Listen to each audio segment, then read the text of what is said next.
Hi to my YouTube channel Samarpan कीचा। Guys इस video में हम कंप्यूटर जागरूकता बुक के 4th चैप्टर कंप्यूटर मेमोरी के बारे में बात करने वाले हैं।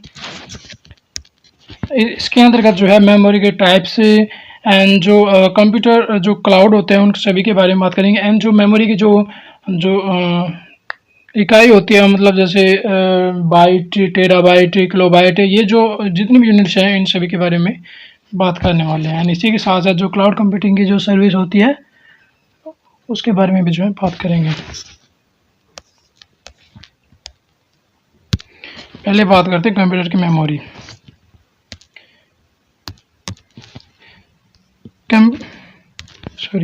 कंप्यूटर की मेमोरी किसी कंप्यूटर के उन अवयवों, साधनों तथा रिकॉर्ड करने वाले माध्यमों को कहा जाता है। क्या है? एक माध्यम है। ठीक है। कंप्यूटर की मेमोरी किसी भी कंप्यूटर के उन अवयव, साधन और रिकॉर्ड करने वाले माध्यम को कहा जाता है जिनमें जो है प्रोसेसिंग में उपयोग किए जाने वाले जो भी डाटा होता है उसको रखा जाता है। एंड कंप्यूटर में मेमोरी का प्रयोग जो है डाटा या प्रोग्राम को स्थायी या अस्थायी दोनों रूप से जो है स्टोर कर सकते हैं, स्थायी रूप से भी और अस्थायी रूप से भी, जिससे किसी समय पर भी हमें जब जरूरत होगी तो उसका जो उपयोग किया जा सके। एंड मेमोरी की जो क्षमता है वो मेगाबाइट में मापी जाती है। वास्तव में मेमोरी कंप्यूटर का वह भाग है जिसमें जो है सभी डाटा और प्रोग्राम को जो है स्टोर किए जाते हैं। यदि यह भाग न हो तो कंप्यूटर को दिए जाने वाला कोई भी डाटा जो है तुरंत नष्ट हो जाएगा। इसलिए इस भाग का जो है महत्व स्पष्ट है। ठीक है। मेमोरी क्या है? तो मेमोरी जो है कंप्यूटर के उन सभी अवयव, साधन और रिकॉर्ड करने वाले जो भी माध्यम है उनको कहा जाता है जिसमें प्रोसेसिंग करने के लिए जो है जो भी अंकीय डाटा होता है उसको जो है रखा जाता है। तो ये हो जाएगी मेमोरी। एंड मेमोरी की जो क्षमता होती है उसको जो है मेगाबाइट में मापा जाता है। नेक्स्ट है मेमोरी के प्रकार। मेमोरी के मोटे मोटे तौर पर दो प्रकार होते हैं। ठीक है। पहला प्राइमरी एंड दूसरा सेकेंडरी। पहला प्राइमरी, दूसरा सेकेंडरी। एंड फिर इसके अंदर इनका सब डिवाइड और किया गया है। ठीक है। प्राइमरी मेमोरी को भी दो मेमोरी में डिवाइड किया गया है, जैसे रैम और रोम। फिर रैम को भी टू टाइप्स में डिवाइड किया गया है, dynamic RAM and static RAM. फिर रोम को भी 3 टाइप्स में डिवाइड किया गया है, P ROM, E P ROM और ई पी रोम। तो इस तरीके से जो मेन जो टाइप्स है वो दो हैं। मेमोरी को 2 टाइप्स में डिवाइड किया गया, primary memory and secondary memory. जो हमारा जो फर्स्ट जो टाइप्स है वो है प्राइमरी मेमोरी। मेमोरी का हमारा जो पहला टाइप्स है वो है प्राइमरी मेमोरी।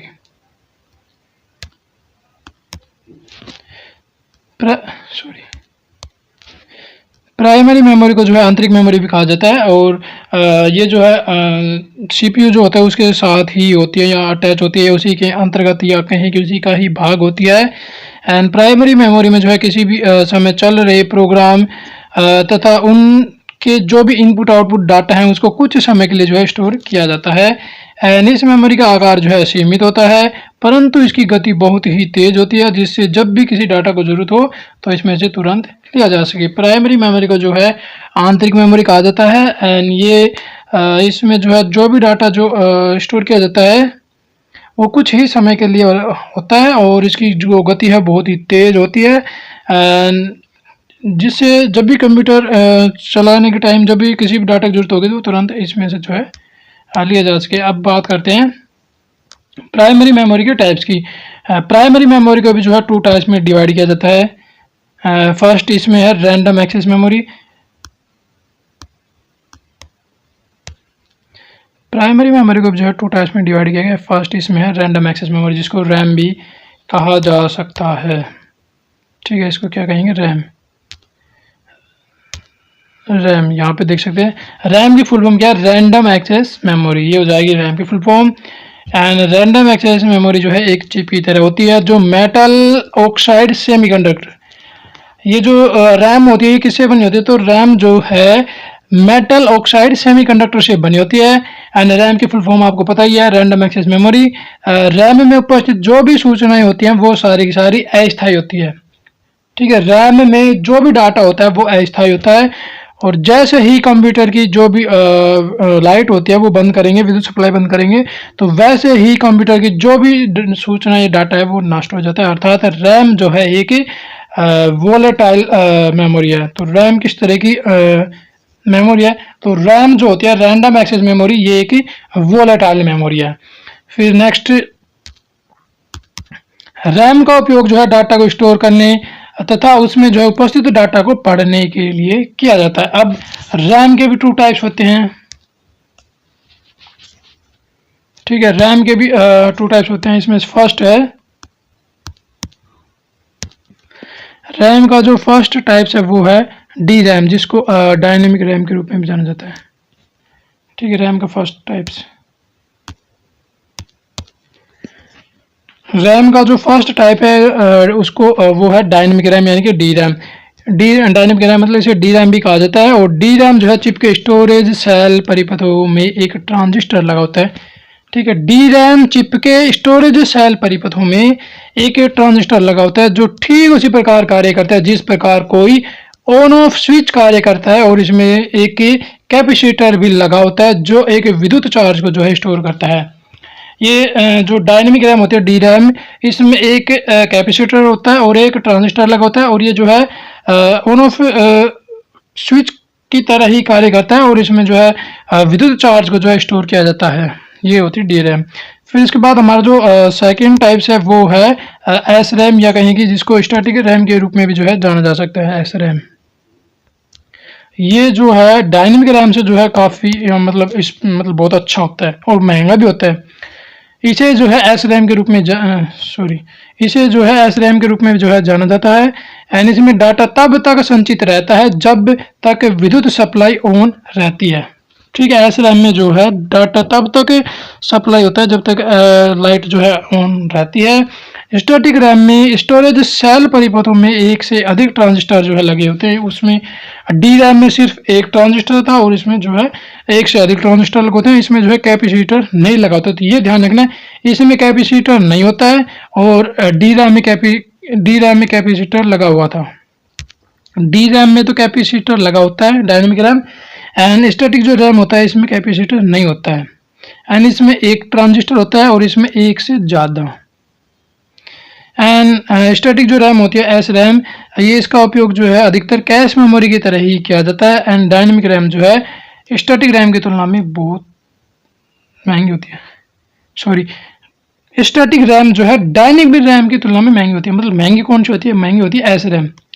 एस रैम जो होती है जिसको स्टैटिक रैम के रूप में भी जो जाना जाता है, ये महंगी होती है, ये महंगी होती है, ठीक है। यहाँ पे मैं अप एरो लगा देता हूँ। ये महंगी होती है किससे? डायनेमिक रैम से।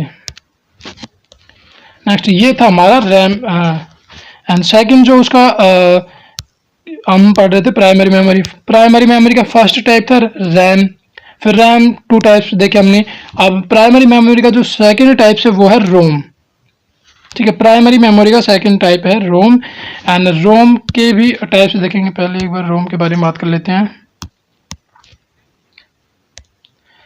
प्राइमरी मेमोरी का सेकंड टाइप रोम। रोम की फुल फॉर्म क्या है? रोम की फुल फॉर्म है रीड ओनली मेमोरी, ठीक है। यहाँ पे आप देख सकते हैं रोम की फुल फॉर्म है रीड ओनली मेमोरी, रोम। रोम में उपस्थित डाटा या निर्देश जो है स्थायी होते हैं। इसमें जो भी डाटा है, जो सूचना होगी वो सारे के सारे स्थायी होंगे, जिस कारण जो है इन्हें केवल पढ़ा जा सकता है, परंतु इन्हें डाटा और निर्देशों में परिवर्तित करना संभव नहीं है। मतलब इसमें किसी भी तरह की छेड़छाड़ करना जो है वो पॉसिबल नहीं है। रोम में उपस्थित जो है स्थायी प्रोग्राम को BIOS कहा जाता है। तो ये भी ध्यान रखना है कि रोम में उपस्थित जो भी स्थायी प्रोग्राम्स होते हैं उन्हें क्या कहा जाता है। तो रोम जो प्राइमरी मेमोरी का ही टाइप्स है, उसके अंतर्गत जो भी स्थायी प्रोग्राम्स होते हैं उनको जो है BIOS कहा जाता है, बायस कहा जाता है। एंड रोम में जो भी डाटा होता है उसको पहली बात तो ये वो किस तरह का होता है, वो स्थायी डाटा होता है एंड उसमें किसी तरह की छेड़खानी नहीं कर सकते। एंड डाटा और निर्देशों के स्थायी होने के कारण जो है कंप्यूटर की जो विद्युत सप्लाई यानी कि लाइट बंद होने के बाद भी जो है चिप में जो भी सूचनाएं जो होती है, डाटा होता है, वो सेफ रहता है, मतलब संरक्षित रहता है। लाइट आए जाए, बीच में कटे, कुछ भी हो, तो जो रोम का जो डाटा है वो बिल्कुल सेफ होता है, उससे किसी तरह का कोई फर्क नहीं पड़ता। अर्थात ये जो है कि नॉन वोलेटाइल मेमोरी है, ठीक है। रैम वोलेटाइल मेमोरी है और रोम नॉन वोलेटाइल है, ये थोड़ा ध्यान रखना है। रैम वोलेटाइल मतलब नष्ट होने वाली है, लाइट गई डाटा गायब। और रोम जो है वो नॉन वोलेटाइल है, लाइट आए जाए कोई फर्क नहीं पड़ेगा, उसका डाटा तो सेफ रहेगा। एंड रोम का उपयोग जो है सभी प्रकार के इलेक्ट्रॉनिक उपकरण जैसे calculator, video games, digital camera, इन सभी में जो है रोम का ही उपयोग किया जाता है। जो मतलब एक तरीके से वो फिक्स होता है, उसके प्रोग्राम जो फिक्स होते हैं, उसमें किसी तरह की छिड़खानी नहीं की जा सकती, लाइट आ जाए उसका कोई फर्क नहीं पड़ेगा। अब बात करते हैं रोम के टाइप्स की। रोम का जो पहला टाइप है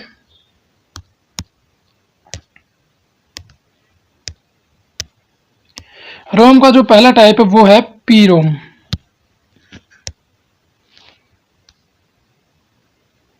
ठीक है, रोम का जो पहला टाइप है पी रोम। एंड रोम की पी रोम की फुल फॉर्म क्या है? पी रोम की फुल फॉर्म है यहाँ पे आप देख सकते हैं प्रोग्रामेबल रीड ओनली मेमोरी। रोम की फुल फॉर्म क्या है? पी रोम की फुल फॉर्म क्या है? पी रोम की फुल फॉर्म है प्रोग्रामेबल रीड ओनली मेमोरी। और यह एक ऐसी मेमोरी है जिसमें जो है एक प्रोग्राम की सहायता से सूचनाओं को स्थायी रूप से जो है स्टोर किया जाता है। एंड जब इस मेमोरी में कोई भी सूचना स्टोर करनी होती है तो एक उपकरण जिसे पी रोम प्रोग्रामर या बर्नर भी कहा जाता है उसकी जो है आवश्यकता होती है। तो ये ध्यान रखना है कि पी रोम की जो भी डाटा, पी रोम में किसी भी तरह कोई भी डाटा स्टोर करना होता है तो हमें जो है पी प्रोग्रामर की जो आवश्यकता होगी, जिसे बर्नर के रूप में भी जो है कहा जाता है। एंड रोम मेमोरी को भी केवल एक बार ही प्रोग्राम के द्वारा भरा जाता है। मतलब जो पी रोम होता है उसको उसमें केवल एक बार जो डाटा है वो भरा जाता है, उसके बाद उसमें किसी भी तरह की कोई छेड़खानी नहीं की जा सकती, उसको डिलीट भी नहीं किया जा सकता है। एंड रोम की तरह यह भी स्थायी होता है और बाद में इसे बदला नहीं जा सकता। जो प्रोग्राम कर दिया वो कर दिया, ये हो जाएगा पी रोम। पी रोम की फुल फॉर्म ध्यान रखना, प्रोग्रामेबल रीड ओनली मेमोरी। फिर रोम का जो सेकेंड टाइप्स है वो है रोम का जो सेकंड टाइप है वो है ईपी रोम। ईपी रोम की फुल फॉर्म क्या है? Erasable programmable read only memory. ठीक है, ये हो जाएगा ईपी रोम। ईपी रोम की फुल फॉर्म हो जाएगी ईपी रोम की फुल फॉर्म हो जाएगी erasable programmable read only memory.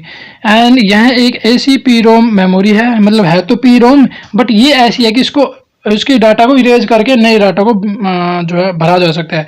तो ये एक ऐसी पी रोम है मतलब जिसको फिर से प्रोग्राम किया जा सकता है। फिर से मतलब उसके डाटा को मिटाएंगे और फिर उसमें कोई भी जो भी सूचना डाटा उसको प्रोग्राम उसको मतलब भर सकते हैं। ईपी रोम में भरी गई सूचनाएं भी स्थायी होती है क्योंकि कंप्यूटर को ऑफ कर देने के बाद भी वे नष्ट नहीं होती है। ये ध्यान रखना है, जितनी भी रोम का डाटा है वो सारा स्थायी होता है, बट पी रोम में एक बार ही भर सकते हैं, मतलब किसी तरह की उसमें छेड़खानी नहीं कर सकते। और ईपी रोम में उसको मिटा करके फिर से भर सकते हैं, बट वो डाटा स्थायी होता है, ये ध्यान रखना बस। फिर जो थर्ड टाइप है हमारा रोम का ही, ये है ईपी रोम। थर्ड टाइप है ईपी रोम। ठीक है, ईपी रोम मतलब इलेक्ट्रिकली इरेजेबल प्रोग्रामेबल, ये इसकी फुल फॉर्म है electrically erasable programmable read only memory. And यह एक ऐसी ईपी रोम है जिसको फिर से प्रोग्राम करने के लिए सर्किट से हटाने और निर्माता को भेजने की आवश्यकता नहीं होगी। अब इसमें ये ऐसी ईपी रोम है, इसके लिए सर्किट को ना ही हटाने की जरूरत है और ना ही निर्माता को भेजने की आवश्यकता है। तो ये रोम्स के 3 टाइप्स हैं। अब कुछ खास मेमोरी के बारे में बात करें, जैसे एक इसमें हो गया, जैसे इसमें कैश मेमोरी हो गया। कैश मेमोरी जो है ये एक विशेष प्रकार की मेमोरी है जो अत्यधिक स्टैटिक रैम चिप का जो है उपयोग करती है। किसको उपयोग करती है? कैश मेमोरी जो है अत्यधिक तेज स्टैटिक जो रैम चिप होती है इसका उपयोग करती है, और प्रोसेसर को जो है किसी विशेष मेमोरी का उपयोग अत्यंत तेजी से करने की जो है सुविधा प्रदान करती है। जो कैश मेमोरी होती है वो रैम और सीपीयू के मध्य में होती है। तो ये भी ध्यान रखना, कैश मेमोरी जो है कहाँ होती है? कैश मेमोरी जो है सीपीयू और रैम दोनों के मध्य में होती है। फिर इसके बाद नेक्स्ट है फ्लैश मेमोरी। फ्लैश मेमोरी एक प्रकार की जो है सेमीकंडक्टर आधारित नॉन वोलेटाइल मेमोरी। तो ये ध्यान रखना, फ्लैश मेमोरी किस तरह की है? फ्लैश मेमोरी जो है नॉन वोलेटाइल मेमोरी है, अर्थात ये कभी भी मतलब ये स्थायी होती है, नहीं मिटने वाली होती है। ठीक है, और जो विद्युत सप्लाई बंद होने के बाद भी स्टोर रहती है, मतलब उसमें कोई भी तरह की छेड़खानी नहीं होती, वो डाटा सेफ होता है। एंड यहाँ एक की रीराइटेबल मेमोरी है, इसको जो है फिर से डाटा को स्टोर किया जा सकता है, मतलब मिटा के और फिर इसमें जो है स्टोर कर सकते हो। तो रीराइटेबल है, इसको फिर से जो है छेड़खानी कर सकते हैं इसमें, मतलब लिख सकते हैं, लेकिन डाटा इसका सेफ रहेगा, लाइट जाने के बाद भी डाटा जो है इसका सेफ रहेगा। फिर नेक्स्ट है वर्चुअल मेमोरी। वर्चुअल मेमोरी जो है एक काल्पनिक मेमोरी है, सॉरी काल्पनिक मेमोरी क्षेत्र है। वर्चुअल मेमोरी जो है सीपीयू के निर्देश अस्थायी रूप से स्टोर करती है। जो वर्चुअल मेमोरी होती है वो सीपीयू के निर्देश को अस्थायी रूप से जो है स्टोर करती है। यह मैन मेमोरी स्टोरेज क्षमता को जो है बढ़ाती है। तो ये ध्यान रखना है कि मैन मेमोरी स्टोरेज की क्षमता को कौन सी मेमोरी बढ़ाती है, तो मैन मेमोरी स्टोरेज की क्षमता को वर्चुअल मेमोरी बढ़ाती है, एंड जिससे जो है कंप्यूटर की कार्य क्षमता जो है बढ़ जाती है। ठीक है, तो कंप्यूटर की जो मैन मेमोरी की जो स्टोरेज क्षमता होती है वो कौन बढ़ाता है, तो मेमोरी की स्टोरेज क्षमता को, सॉरी मैन मेमोरी की स्टोरेज क्षमता को कौन बढ़ाता है, ये बढ़ाता है वर्चुअल मेमोरी। फिर सेकंड टाइप से हमारा मैन जो टाइप्स थे ना, प्राइमरी और सेकेंडरी, तो प्राइमरी कंप्लीट हो चुका है। प्राइमरी में हमने देखा था प्राइमरी मेमोरी को 2 टाइप्स में डिवाइड किया गया था, रैम एंड रोम। फिर रैम को 2 टाइप्स में डिवाइड किया गया था, डी रैम डायनेमिक रैम यानी कि D RAM, second static RAM यानी कि एस रैम। फिर जो हमारा जो प्राइमरी मेमोरी का सेकेंड टाइप्स था रोम, रोम को 3 टाइप्स में डिवाइड किया गया, P ROM programmable read only memory. फिर सेकंड टाइप्स था EP ROM erasable programmable read only memory. जो एंड जो थर्ड टाइप्स था वो था electrically erasable programmable read only memory. अब हमारा जो मेन टाइप्स है सेकंड वाला वो है द्वितीयक मेमोरी यानी कि सेकेंडरी मेमोरी।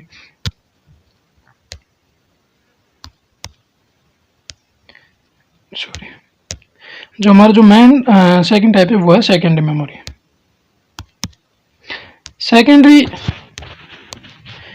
सेकेंडरी मेमोरी जो है सीपीयू के बाहर होती है, मतलब ये इसको सीपीयू, प्राइमरी मेमोरी सीपीयू का ही भाग था, वो सीपीयू के अंतर्गत ही होती है, लेकिन जो सेकेंडरी मेमोरी होता है वो उसको बाहर से अटैच किया जाता है। तो ये एक तरीके से बाह्य मेमोरी होती है, या बाह्य मेमोरी यानी कि एक्सटर्नल, या ऑक्सिलरी यानी कि सहायक मेमोरी होती है। और कंप्यूटर की मुख्य मेमोरी जो है बहुत ही महंगी, और बिजली बंद कर देने के बाद उसमें जो भी डाटा या सूचना होती है वो सारी की सारी नष्ट हो जाती है, जिसके कारण हमें जो है इच्छानुसार, जिसके कारण जो है हम उसे इच्छानुसार, ठीक है, ये जो द्वितीय मेमोरी होती है ये तो न ही नष्ट होती है, और इसे हम जो है इच्छानुसार बढ़ा भी सकते हैं, और न हम इसमें उसमें कोई सूचना स्थायी रूप से स्टोर कर सकते हैं। इसलिए हमें जो है सहायक मेमोरी का उपयोग करना पड़ता है। मतलब ये है कि जो कंप्यूटर की जो मेमोरी होती है उसको ना तो हम इच्छानुसार बढ़ा सकते थे, और लाइट जाने के बाद जो है उसका डाटा नष्ट हो जाता है, लेकिन जो सहायक मेमोरी है उसको बढ़ाया भी जा सकता है, और इसमें जो डाटा है वो सेफ होता है, लाइट जाने के बाद भी इसका डाटा नहीं मिटता है। तो इस वजह से जो है सेकेंडरी मेमोरी का उपयोग किया जाता है। एंड सेकेंडरी मेमोरी जो है जो प्राइमरी मेमोरी उसकी तुलना में थोड़ी सस्ती भी होती है। इसमें एक ही कमी है, इन माध्यमों में डाटा को लिखने और पढ़ने के लिए जो थोड़ा टाइम लगता है, बस ये इसकी कमी है। सेकेंडरी मेमोरी की कमी क्या है कि इसमें जो भी डाटा होता है उसको पढ़ने और लिखने में थोड़ा टाइम लगता है। एंड अब कुछ सेकेंडरी मेमोरी के जो टाइप से देख लेते हैं। सेकेंडरी मेमोरी को जो है जैसे मैग्नेटिक स्टोरेज के टाइप्स एंड ऑप्टिकल स्टोरेज के टाइप्स एंड सॉलिड स्टोरेज के टाइप्स में जो इनको डिवाइड किया गया है। मैग्नेटिक स्टोरेज में कौन कौन सी होती है? मैग्नेटिक स्टोरेज में हार्ड डिस्क हो जाएगी, फ्लॉपी डिस्क हो जाएगी एंड मैग्नेटिक टेप, ये सारे मैग्नेटिक स्टोरेज डिवाइस हैं। फिर ऑप्टिकल स्टोरेज डिवाइस में कौन कौन से आ जाएगी? ऑप्टिकल स्टोरेज डिवाइस में सीडी, डीवीडी, ब्लूरे डिस्क, ये सारे हो जाएंगे ऑप्टिकल स्टोरेज डिवाइस में। And solid state storage device में हो जाएगा पेन ड्राइव, जिसको फ्लैश ड्राइव के रूप में जाना जाता है, एंड मेमोरी कार्ड। तो इनके अकॉर्डिंगली इनको पढ़ेंगे, ठीक है। ये सारे है तो सेकेंडरी मेमोरी ही, बट मैग्नेटिक स्टोरेज डिवाइस कौन सी है? Hard disk, floppy disk, magnetic tape. And optical storage device कौन सी है? CD, DVD, Blu ray disc. And solid state storage device कौन सी है? तो ये हो जाएगा पेन ड्राइव या फ्लैश ड्राइव भी कहा जा सकता है, और मेमोरी कार्ड। तो इसके अकॉर्डिंग पढ़ेंगे इसको। अब हमारा फर्स्ट जो सेकेंडरी मेमोरी का ही जो ये जो फर्स्ट है मैग्नेटिक स्टोरेज वाला, तो मैग्नेटिक स्टोरेज के अंतर्गत जो पहला आता है वो है hard disc, HDD, hard disk drive. जो हमारा पहला है वो है हार्ड डिस्क ड्राइव।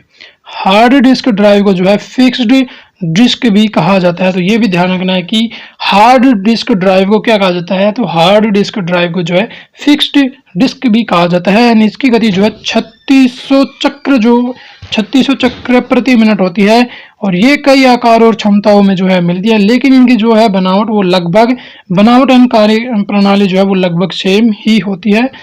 एंड इसमें एक स्पिंडल शामिल होता है जो नॉन मैग्नेटिक और फ्लैट सर्कुलर डिस्क को रखता है। तो इसमें एक स्पिंडल होता है जो non magnetic flat circular disk को रखता है और जिसे जो है प्लेटर्स कहा जाता है। जिसे क्या कहेंगे, जिसे जो है प्लेटर्स कहा जाता है।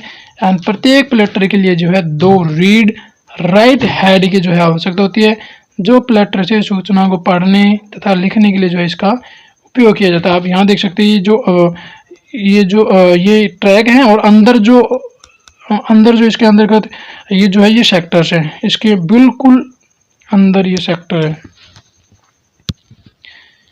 एंड सूचना बैंड में रिकॉर्ड की जाती है। तो ये ध्यान रखना कि जो HDD होता है हार्ड डिस्क ड्राइव, इसमें सूचना किस में रिकॉर्ड करेंगे, तो सूचना को जो है बैंड में रिकॉर्ड करेंगे। एंड सूचना के प्रत्येक बैंड को जो ट्रैक कहा जाता है। तो प्रत्येक जो बैंड होता है वो उसको क्या कहेंगे, ट्रैक है। एंड ट्रैक आप यहाँ पे देख सकते हैं, ट्रैक ये है, ठीक है। तो सूचना को बैंड में रिकॉर्ड किया जाता है। एंड सूचना के प्रत्येक बैंड को जो है ट्रैक कहा जाता है।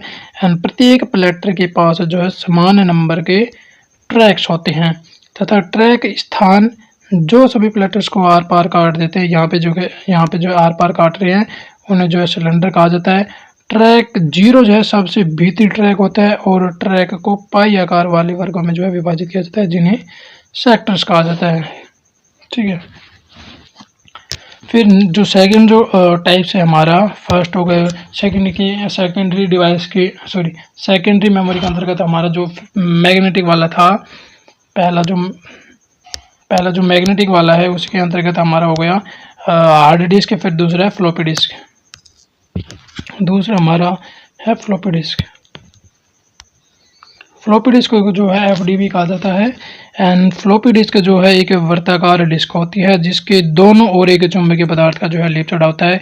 यह एक प्लास्टिक के चौकोर कवर में जो है संरक्षित रहती है एंड जिसके भीतरी फ्लॉपी की सफाई करने वाली एक मुलायम लाइन होती है।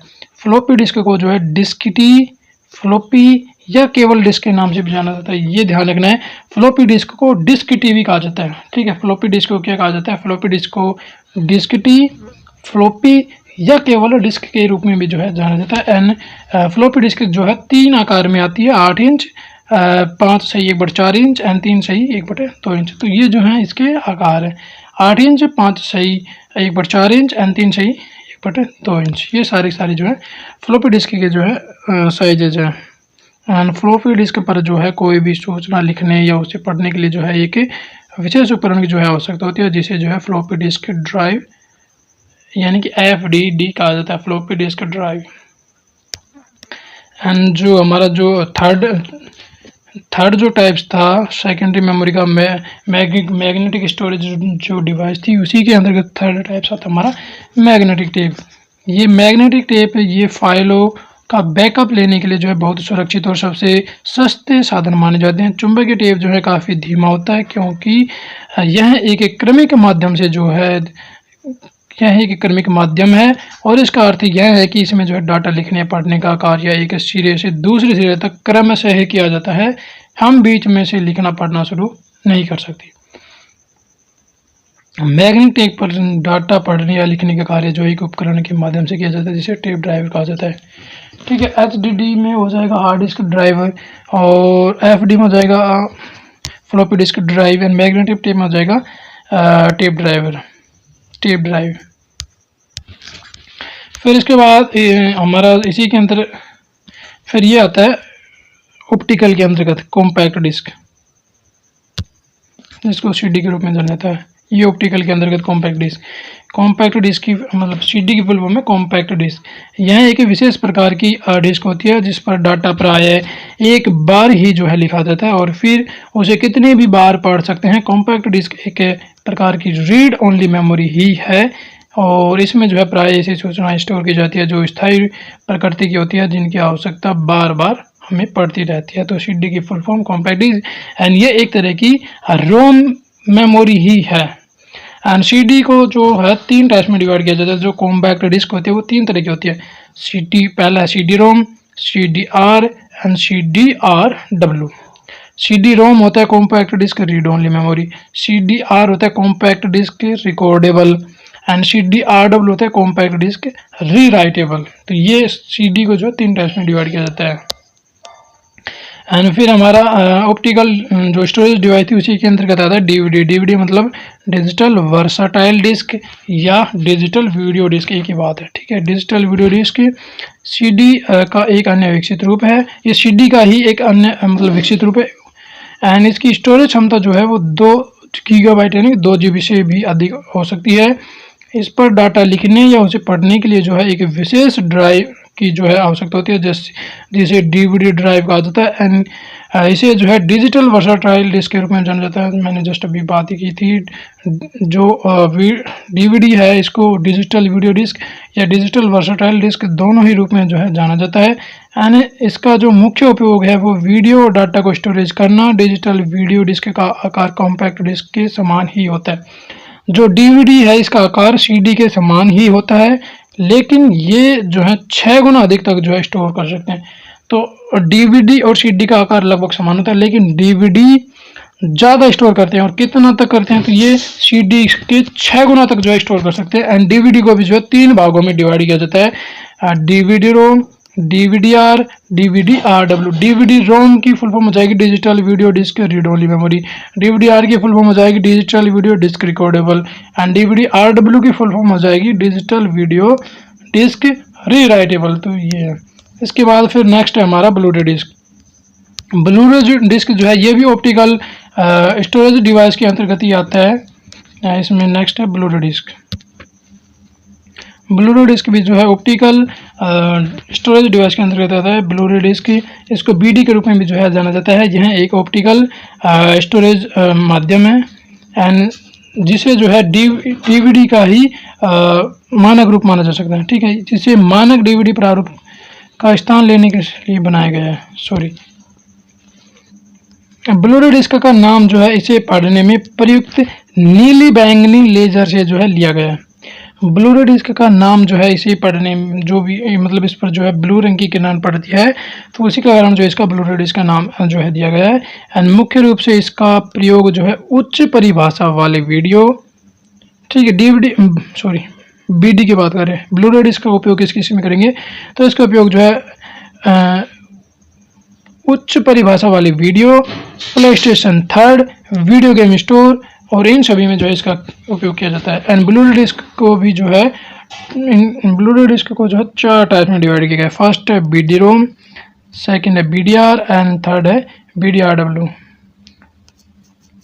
ब्लू-रे डिस्क को भी जो है 3 फॉर्मेट में डिवाइड किया गया है। ये होती है Blu ray disc read only memory, फिर होता है Blu ray disc recordable and third होता है Blu ray disc rewritable. Next फिर इसके बाद आता है ये सारे के सारे हैं सॉलिड स्टेट। ये सब फिर सॉलिड स्टेट स्टोरेज के अंतर्गत pen drive and memory card आते हैं। बात करेंगे सॉलिड स्टेट स्टोरेज डिवाइस। इसमें पहला है पेन ड्राइव, जिसको जो है थंब या फ्लैश ड्राइव के रूप में भी जो है जाना जाता है। यह पेन के आकार की इलेक्ट्रॉनिक मेमोरी होती है एंड जिसे प्लग एंड प्ले डिवाइस की तरह जो है USB पोर्ट में लगाकर डाटा स्टोर करने के लिए इसका उपयोग किया जाता है। तो ये जो है प्लग एंड प्ले डिवाइस की तरह काम करती है और USB पोर्ट में जो है लगाकर इसको जो है डाटा मतलब कनेक्ट किया जाता है कंप्यूटर से। एंड यह एक स्थायी और नॉन वोलेटाइल सेकेंडरी मेमोरी का उदाहरण, तो ये जो है स्थायी होती है, क्योंकि सेकेंडरी मेमोरी तो सारी स्थायी होंगी, और नॉन वोलेटाइल मेमोरी का ही उदाहरण है, जिसमें विद्युत सप्लाई ऑफ होने के बाद भी जो है डाटा स्टोर रहता है। एंड इसका आकार जो है इतना छोटा होता है कि इसे एक स्थान से दूसरे स्थान पर भी आसानी से जो है ले जाया जा सकता है। यह एक रीराइटेबल मेमोरी, तो ये ध्यान रखना है, जो पेन ड्राइव होती है वो रीराइटेबल मेमोरी, तो उसमें डाटा मिटा के फिर मतलब डाटा डिलीट की दिया और फिर उसमें डाटा को वापस से स्टोर कर सकते हैं। तो रीराइटेबल मतलब डाटा डिलीट करके उसको पुनः स्टोर किया जा सकता है, तो ये होता है। फिर नेक्स्ट है मेमोरी। ये भी सॉलिड स्टेट जो स्टोरेज डिवाइस थी उसी के अंतर्गत आते हैं। एंड मेमोरी कार्ड जो है ये एक चिप के आकार में डाटा स्टोरेज डिवाइस है जिसमें जो है डाटा को स्टोर कर सकते हैं। और ये सामान्यतः कई इलेक्ट्रॉनिक उपकरणों में जो उपयोग किए जाते हैं, जैसे कैमरा, मोबाइल फ़ोन, लैपटॉप, इन सभी में जो है मेमोरी कार्ड का ही यूज़ किया जाता है और ये बहुत ही पोर्टेबल और बहुत ही हल्के होते हैं। नेक्स्ट, अब कुछ बातें हैं जैसे इम्पोर्टेंट हैं। सेकेंडरी स्टोरेज मीडिया से हार्ड डिस्क में सॉफ्टवेयर प्रोग्राम को कॉपी करने की जो प्रक्रिया है वो इंस्टॉलेशन कहलाती है।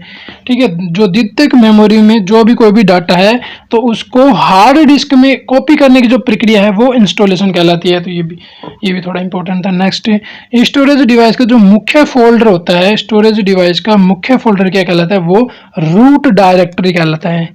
स्टोरेज डिवाइस का जो मुख्य फोल्डर होता है वो रूट डायरेक्टरी कहलाता है। एंड मेमोरी डिवाइस में फ्लिप फ्लॉप का इस्तेमाल किया जाता है। तो जो मेमोरी डिवाइस होते हैं उनमें किसका यूज किया जाता है, मेमोरी डिवाइस में जो है फ्लिप फ्लॉप का इस्तेमाल किया जाता है। अब कुछ मेमोरी की इकाई है उनके बारे में बात कर लेते हैं।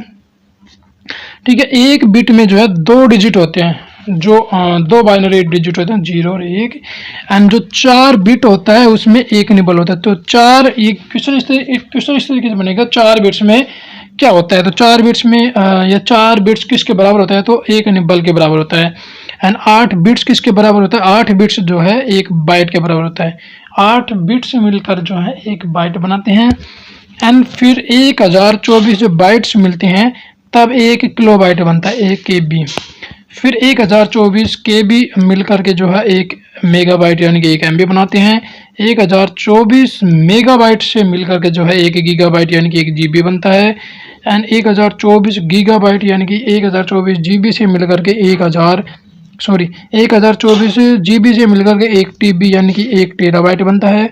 एंड 1024 टेराबाइट यानी कि TB से मिलकर के जो है 1 PB बनता है, 1 पेटाबाइट। एंड 1024 पेटाबाइट से जो मिलकर जो है 1 एक्साबाइट बनता है। 1024 एक्साबाइट से मिलकर के जो है 1 जेटाबाइट बनता है। एंड 1024 जेटाबाइट से मिलकर 1 योटाबाइट मतलब 1 YB बनता है। एंड 1024 योटाबाइट से जो है 1 ब्रांटोबाइट बनता है, ब्रांटोबाइट। फिर 1024 ब्रांटोबाइट से मिलकर 1 जियोबाइट बनता है, जियोबाइट। एंड ये सब बिट जो है सबसे छोटी इकाई है और जियोबाइट ये सबसे बड़ी इकाई है, तो ये ध्यान रखना है। एंड बीच में भी कहीं क्वेश्चन बन सकता है, जैसे 4 बिट्स से क्या बनता है, तो 4 बिट्स या किसके बराबर होता है, दोनों तरीके से क्वेश्चन बन सकते हैं। तो 4 बिट्स जो है 1 निबल के बराबर होता है। 8 बिट्स में 1 बाइट बनता है। ऑल यूनिट्स को आपको ध्यान रखना। फिर इसके बाद आता है कंप्यूटर क्लाउडिंग। कंप्यूटर क्लाउडिंग जो है ये इंटरनेट आधारित कंप्यूटिंग है, यानी जिसमें जो है कंप्यूटर और अन्य डिवाइस के लिए जो है अनुरोध पर डाटा और रिसोर्स, जो भी डाटा होता है, जो भी सूचनाएं होती हैं, जो भी रिसोर्स होते हैं उनको जो है शेयर किए जाते हैं और उनको जो है एक तरीके से सेव भी कर सकते हैं। यह एक ऐसी तकनीक है जिसके माध्यम से यूजर अपने कंप्यूटर के ड्राइव के साथ साथ जो है इंटरनेट पर भी अपना डाटा सुरक्षित कर सकता है। तो क्लाउड कंप्यूटिंग के थ्रू भी हम अपने डाटा को सेव कर सकते हैं। तो ये भी कहीं ना कहीं एक मेमोरी का ही टाइप से मेमोरी की तरह ही कार्य करता है। यदि भविष्य में यूजर का कोई भी डाटा कंप्यूटर से डिलीट हो जाता है तो उसे क्लाउड कंप्यूटिंग के माध्यम से जो है रिकवर किया जा सकता है, प्राप्त किया जा सकता है, रिट्रीव कर लिया जाता है। फिर इसके बाद है क्लाउड परिनियोजन के प्रकार। तो जो क्लाउड परिनियोजन है इसके 3 टाइप्स हैं। पहला है पब्लिक क्लाउड, दूसरा प्राइवेट क्लाउड एंड तीसरा होता है हाइब्रिड। हाइब्रिड के अंतर्गत public cloud and private cloud दोनों ही होते हैं। तो क्लाउड परिनियोजन के बारे में बात करते हैं। पहला हमारा है पब्लिक क्लाउड। पब्लिक क्लाउड जो है तीसरे पक्ष यानी कि थर्ड पार्टी द्वारा प्रतिबंधित क्लाउड सर्विस प्रोवाइडर है जो सभी को इंटरनेट पर क्लाउड सेवाएं जो है प्रदान करता है। ये आईटी इंफ्रास्ट्रक्चर लागत को जो है कम करने के लिए जो है समाधान प्रदान करते हैं। एंड पब्लिक क्लाउड के साथ जो है सभी हार्डवेयर, सॉफ्टवेयर और अन्य सहायक इंफ्रास्ट्रक्चर क्लाउड प्रोवाइडर के द्वारा व्यवस्थित होते हैं। तो पब्लिक क्लाउड में जो है हम जनरली सभी लोग सारी पब्लिक जो है अपने डाटा को जो है उसमें सेव कर सकती है। एंड फिर नेक्स्ट है प्राइवेट क्लाउड। अब इसमें कुछ लोग ही जो भी मैन जो लोग हैं या जिन्होंने कोई सब्सक्रिप्शन ले रखा है या किसी न किसी तरीके से वो रुपया देकर ही इनमें डाटा को स्टोर कर सकते हैं। तो प्राइवेट क्लाउड जो है इनमें क्लाउड कंप्यूटिंग संसाधन का जो है प्रयोग किसी विशेष व्यवसाय संगठन के लिए ही किया जाता है। प्राइवेट क्लाउड सिस्टम जो है इसके लिए मुख्य रूप से उपयोगी होता है और जिसमें जो है कंप्यूटर रिसोर्सेज एक ही संगठन के अंतर्गत नियंत्रित होते हैं। हाँ, तो ये मतलब या तो इसमें किसी का सब्सक्रिप्शन लेना होगा या किसी पर्टिकुलर किसी कंपनी के लिए या किसी उद्देश्य के लिए जो है बनाया जाता है, उसमें जो है उसके लिए मतलब एक तरीके से उसको कंट्रोल भी कर सकते हैं। और पब्लिक जो क्लाउड होता है वो जनरली सबके लिए होता है। ठीक है, फिर नेक्स्ट है हाइब्रिड क्लाउड। हाइब्रिड क्लाउड जो है वो दोनों का ही पब्लिक एंड प्राइवेट दोनों का ही मिला जुला स्वरूप है। इसमें कुछ डाटा पब्लिक भी स्टोर कर सकती है और कुछ के लिए इसमें सब्सक्रिप्शन या कुछ ना कुछ वहाँ पे मतलब कंट्रोल किया जा सकता है, उस पर मतलब वो मना करेगा कुछ के लिए। हाइब्रिड जो क्लाउड होता है ये पब्लिक क्लाउड और प्राइवेट क्लाउड दोनों का ही एक मिला जुला स्वरूप है और एक ऐसी साइट जिस पर कुछ कंटेंट सार्वजनिक उपलब्ध हो और कुछ केवल रजिस्टर्ड उपयोगकर्ता के लिए। हाँ, तो कुछ के लिए तो रजिस्टर करना होगा और कुछ के लिए वो सार्वजनिक ही डाटा उपलब्ध होगा। तो ऐसी क्लाउड को हाइब्रिड क्लाउड कहेंगे। तो इसमें दोनों तरह की क्वालिटी होती है। एंड फिर है क्लाउड कंप्यूटिंग सर्विसेज। अब क्लाउड कंप्यूटिंग जो है किस तरह की सर्विस हमें देता है, तो ये 3 तरह की सर्विस देता है। क्लाउड कंप्यूटिंग सर्विसेज के बारे में बात करें तो ये जो है हमें 3 तरह की सर्विस देता है। एक तो है infrastructure as a service, infrastructure को सर्विस के रूप में इसका ये भी एक उपयोग है। एंड तीसरा है software as a service, software को ही सर्विस के रूप में यूज करेंगे। चौथा है तीसरा है प्लेटफॉर्म एज ए सर्विस, तो प्लेटफॉर्म को ही एज ए सर्विस के रूप में करेंगे। अब इनके एग्जांपल्स और देख लेते हैं। जो क्लाउड कंप्यूटिंग सर्विस का जो पहला जो टाइप्स है इंफ्रास्ट्रक्चर एज ए सर्विस, तो इसका जो एग्जांपल है मतलब इंफ्रास्ट्रक्चर को ही एज ए सर्विस यूज करेंगे तो इसमें हो जाएगा अमेजोन इलास्टिक कंप्यूट क्लाउड, ठीक है, EC2 एंड माइक्रोसॉफ्ट एज्योर, ये इसका उदाहरण हो जाएगा। एंड दूसरा सॉफ्टवेयर एज ए सर्विस, तो सॉफ्टवेयर को ही एज ए सर्विस के यूज मतलब एज ए सर्विस यूज करेंगे तो इसका जो उदाहरण हो जाएगा माइक्रोसॉफ्ट जो ऑफिस 360 होता है एंड ओरेकल CRM। एंड तीसरा है platform as a service, platform को ही जो है एज ए सर्विस यूज करेंगे तो इसमें ब्लू मिक्स हो जाएगा, क्लाउड बेस हो जाएगा, salesforce.com हो जाएगा। तो ये सारे जो हैं क्लाउडिंग कंप्यूटिंग सर्विसेज के मतलब टाइप्स हैं। फिर इसके बाद अब कुछ आगामी जो मतलब आगामी आने वाले जो मेमोरी है जिन पर रिसर्च हाल ही में चल रही है या हो रही है उनके बारे में बात करेंगे। इसमें फर्स्ट हो जाएगा FEFET, फी फैट या जिसको फी रैम के रूप में जाना जाता है, ये अगली पीढ़ी की फेरो इलेक्ट्रिक मेमोरी होती है। फिर नेक्स्ट है nano tube RAM. Nano tube RAM जो है आगामी कुछ वर्षों से जो अनुसंधान और विकास में जो है इसमें नैनो ट्यूब रैम को DRAM को स्थापित करने के लिए जो है प्रयोग किया जाएगा। अन्य एक ही डिवाइस पर जो है कार्बन नैनो ट्यूब और अगली पीढ़ी को मेमोरी विकसित कर रहे हैं। मतलब हाल फिलहाल के जो रिसर्चर है वो नैनो ट्यूब रैम पर जो है कार्य कर रहे हैं और फिर आगामी जो जब ये अच्छे से डेवलप हो जाएगी इसका जो विकास कर लिया जाएगा तब ये जो है DRAM को विस्थापित कर देगी, DRAM की जगह इसका यूज कर लिया जाएगा और ये बहुत ही स्मॉल होगी और मतलब अच्छी खासी मतलब अगर टेक्नोलॉजी अच्छे से विकसित करेगी तो इसकी लागत भी कम हो जाएगी। फिर नेक्स्ट है फेज चेंज मेमोरी जिसको PCM के रूप में भी जो है जाना जाता है और डिवाइसों की शिपिंग के बाद जो है इंटेल एक नया वर्जन तैयार कर रहा है तो ये फेज चेंज मेमोरी भी जो है इंटेल के द्वारा बनाई जा रही है। फिर इसके बाद है री रैम, ये भविष्य के जो AI वर्जन है जो भी AI ऐप्स है उनके यूज के लिए जो है तैयार की जा रही है। फिर इसके बाद स्पिन ऑर्बिट टार्क या जिसको MRAM के रूप में जाना जाता है तो ये भी आगामी पीढ़ी के लिए जो है तैयार की जा रही है जिसको SRAM को स्थापित कर दिया जाएगा।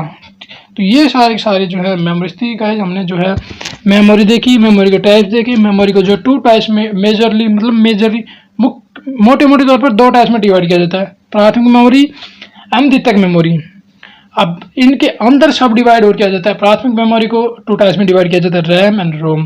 फिर रैम को भी 2 टाइप्स में डिवाइड किया जाता है, DRAM and SRAM, dynamic RAM and static RAM.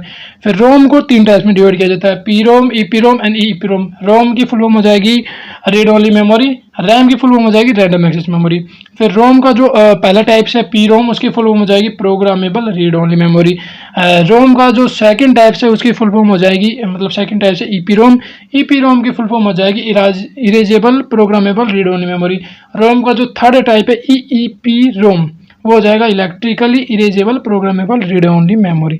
फिर उसके बाद सेकेंडरी मेमोरी हमने देखी थी। सेकेंडरी मेमोरी को मतलब 3 तरीके से डिवाइड कर सकते हैं, magnetic storage device, optical storage device and third था सॉलिड स्टोरेज डिवाइस।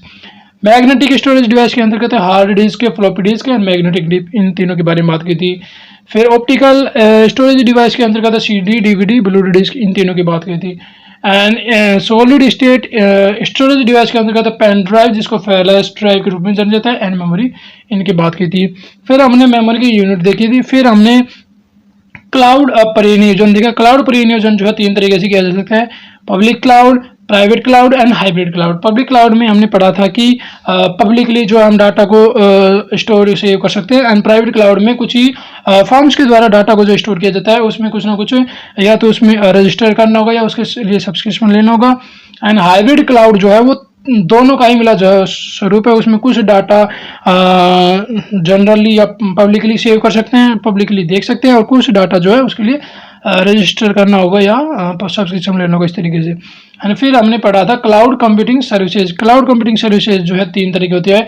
पहला था इंफ्रास्ट्रक्चर को ही सर्विस के रूप में यूज करना, दूसरा था कि सॉफ्टवेयर को ही सर्विस के रूप में यूज करना, एंड तीसरा था प्लेटफॉर्म को ही सर्विस के रूप में यूज करना।